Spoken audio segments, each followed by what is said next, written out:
Hello and welcome to our YouTube channel. मेरे पास आपके लिए मैथ का एक बहुत आसान सा सवाल है। आप बताइए 2 डिवाइडेड बाय 0 कितना होता है। नॉट डिफाइंड ना। अगर आपने यही सेम क्वेश्चन कैलकुलेटर को पूछा तो वो क्या आंसर देगा? या तो एरर देगा, या नॉट डिफाइंड लिखेगा, या बोलेगा इनवैलिड इनपुट है, दूसरा कोई नंबर डालो। अब देखते हैं पाइथन इसका आंसर क्या देता है। 2 डिवाइडेड बाय 0।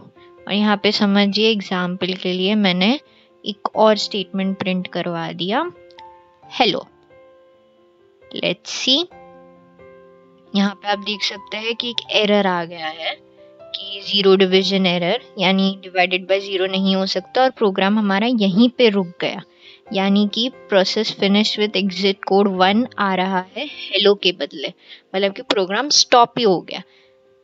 तो हमारे कैलकुलेटर में तो ऐसा नहीं होता ना, कैलकुलेटर बंद थोड़ी ना हो जाता है। वो सिर्फ हमें बताता है कि गलत है इनपुट, चेंज करो उसको। तो पाइथन में भी हम ऐसा ही कुछ कर सकते हैं, क्योंकि इसकी बहुत ज़्यादा ज़रूरत पड़ती है। जैसे यहाँ पे 0 डिवीजन एरर दिया है, वैसे और भी बहुत सारे एक्सेप्शंस के क्लासेस होते हैं। अगर आपको जानना है तो कमेंट सेक्शन में लिखिए, हम एक और वीडियो बनाएंगे उसके ऊपर। तो अब देखते हैं कि इसको हम कैसे सॉल्व करेंगे। तो ये होता है सॉल्व एक्सेप्शन हैंडलिंग के थ्रू। तो इसके लिए हम यूज करेंगे ट्राई, एक्सेप्ट, एल्स और फाइनली ब्लॉक। ट्राई और एक्सेप्ट ब्लॉक कंपल्सरीली लिखना होता है, उसके बिना कोड नहीं चलेगा। एल्स और फाइनली हमारा ऑप्शनल है। तो यहाँ पे ट्राई में हम लोग वो कोड लिखेंगे जो एरर दे सकता है, जिसकी संभावना है एरर देने की, यानी हमारा प्रिंट 2 डिवाइडेड बाय 0 का स्टेटमेंट इधर आ जाएगा।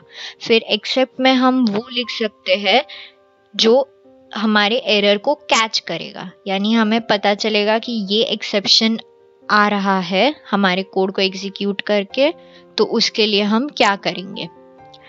तो यहाँ पे देखिए एक्सेप्ट के बाद हम कुछ ऐसे एक्सेप्शन के क्लासेस डाल सकते हैं। जैसे यहाँ पे 0 डिवीजन एरर दिया है, वही हम यहाँ पे लिख सकते हैं।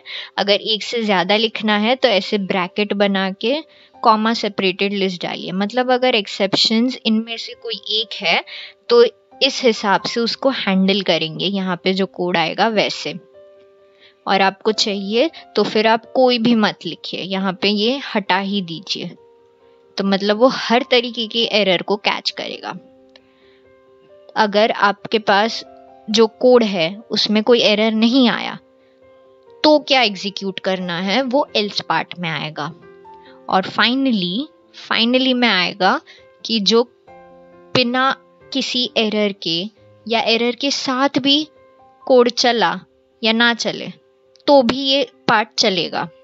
मतलब कि वो देखेगा नहीं कि एरर आया है या नहीं, हमारा एक्सेप्ट ब्लॉक के अंदर एग्जीक्यूट हुआ है या नहीं, कुछ भी, बट ये जरूर प्रिंट करेगा।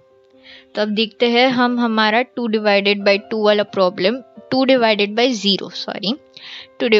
0 वाला प्रॉब्लम कैसे सॉल्व कर सकते हैं।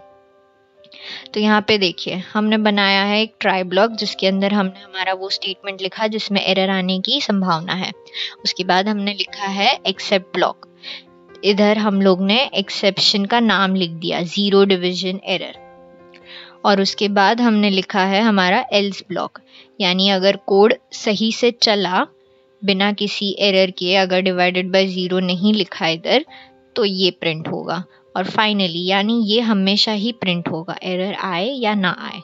तो इसको अनकमेंट करके चलाने की कोशिश करते हैं।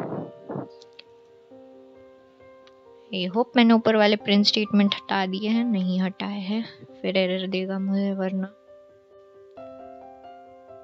अब इसको चला के देख लेते हैं क्या आ रहा है। Error try again, this part will always print. मतलब कि हमारा एक्सेप्शन वाला ब्लॉक एग्जीक्यूट हुआ और फाइनली वाला ब्लॉक एग्जीक्यूट हुआ, क्योंकि हमें 0 डिवीजन एरर आ रहा है। अब इसको निकाल दिया तो भी हमें सेम आउटपुट आएगा। तो यानी कि उसके बिना या उसके साथ हम एक्सेप्ट ब्लॉक लिख सकते हैं। अगर हमने यहाँ पे कोई ऐसी वैल्यू लिखी जो सही है, 2 डिवाइडेड बाय 2 हो सकता है, राइट। तो यहाँ पे हमें उसका आंसर आ गया 1.0, जो एल्स वाला पार्ट है वो। कोड रन सक्सेसफुली दिख रहा है यहाँ पे। This part will always print, यानी फाइनली वाला हमेशा प्रिंट होता रहेगा। तो चलिए देखते हैं इसको हम हमारे ई कॉमर्स वेबसाइट में कैसे यूज कर सकते हैं। अब ई कॉमर्स वेबसाइट में आपने देखा होगा जो बायर है वो अपने आइटम्स यानी प्रोडक्ट्स की डिटेल्स डालता है, राइट। तो वो डालेगा अपने आइटम्स की प्राइस। तो अगर हमें प्राइस एक्सेप्ट करनी है तो हम उसको एज एन इंटीजर लेंगे, क्योंकि हमें बाद में उसको ऐड करना पड़ सकता है जब भी कोई भी बायर उसको बाय करेगा तब, राइट। तो अभी जो सेलर है उसने गलती से कोई स्ट्रिंग वैल्यू डाल दी, तो उसको इंट में कन्वर्ट किया तो हमें तो एरर आएगा। तो इस एरर से बचने के लिए हम ये ट्राई ब्लॉक में लिखेंगे price is equal to int input, और इसके अंदर डाल दिया एंटर द प्राइस। ठीक है, अभी इसके बाद ये इनपुट लेगा। आपको पता ही है पाइथन में जो भी इनपुट आता है वो एज ए स्ट्रिंग आता है, उसको एक्सप्लिसिटली हमें कन्वर्ट करना पड़ता है इंट में, राइट। तो अगर इसने इनपुट लिया स्ट्रिंग में और उसने सच्ची में कोई स्ट्रिंग ही डाल दी तो वो इंट में कन्वर्ट नहीं होगा और हमें एरर देगा। तो इससे बचने के लिए हम लिखेंगे एक्सेप्ट प्रिंट इनवैलिड इनपुट, और यहाँ पे एल्स में प्रिंट। अभी सेलर को वो आइटम ऐड करनी है तो हम लिख देंगे प्रोडक्ट एडेड सक्सेसफुली। ठीक है, अब इसके बाद फाइनली ब्लॉक में मैं अभी के लिए तो कुछ नहीं लिख रही हूँ, इसको पास करवा देते हैं, या नहीं भी डाला तो भी चलेगा, ऐसा कुछ नहीं है। आप अपने मेनू फंक्शन को वापस से कॉल करवा सकते हैं ताकि वो सेलर वापस से अपना ऑप्शन चूज कर सके। तो इसको निकाल देते हैं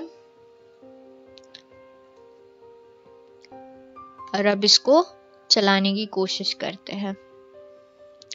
तो यहाँ पे आ रहा है एंटर द प्राइस, तो समझिए मैंने कोई स्ट्रिंग डाली डी, तो ये दे रहा है इनवैलिड इनपुट, राइट। अगर मैंने प्राइस डाली कोई वैलिड जैसे कोई नंबर 34, तो प्रोडक्ट एडेड सक्सेसफुली आ रहा है, मतलब कि हमारा प्रोग्राम काम कर रहा है, क्रैश नहीं हो रहा। तो ये होता है एक्सेप्शन हैंडलिंग। अगर आपको ये वीडियो पसंद आया तो प्लीज़ लाइक कीजिए, कमेंट कीजिए और शेयर कीजिए, और सब्सक्राइब करना मत भूलिए। Thank you.